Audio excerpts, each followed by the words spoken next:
Hey guys, it's Jamie, and we're back with Mailbox Day. What's in the box? What's in the box? Tell me what's in the box. We'll see in a second. So, I ordered these. There are 7 parts in here, and we're going to go ahead and cut this open and probably end up ripping some stuff out here because there's staples in the end of the box. Like so. Let's see if I can do this real quick. I don't think it's going to be possible. Maybe it might be. Hold on.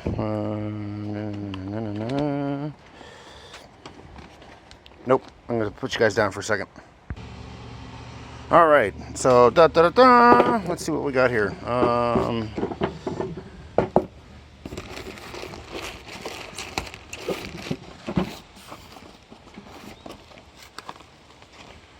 I'm going to have to cut that as well.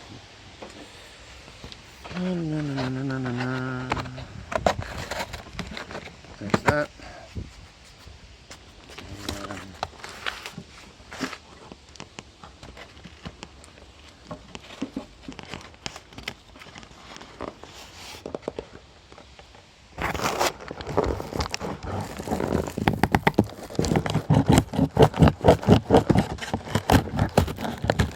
There we go. Well, wait for that one. Well, there we go.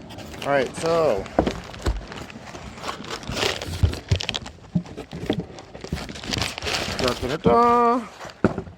it's a wrap thing. All right, so what I got going on here is if I can find the razor blade that I just put down over here.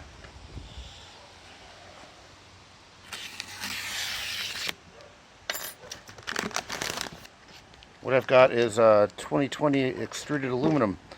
So what I'm going to be doing with this is actually upgrading my printer to a larger size, larger format, so I can print larger things like helmets and armor and whatever else I want to print that's extremely large.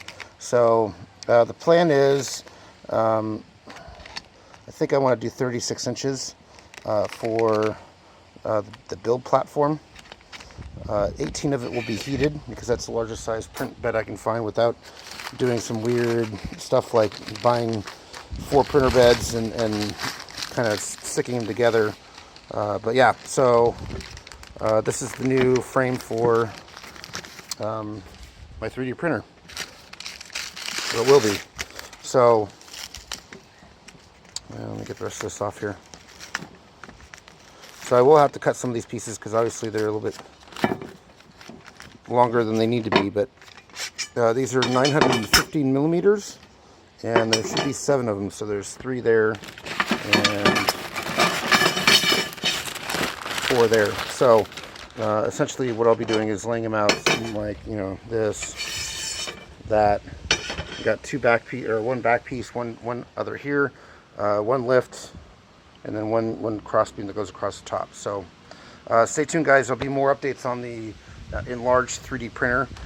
Like, subscribe, share. It always lets me know that you guys enjoy these videos. And as always, guys, do your thing. Thanks for watching.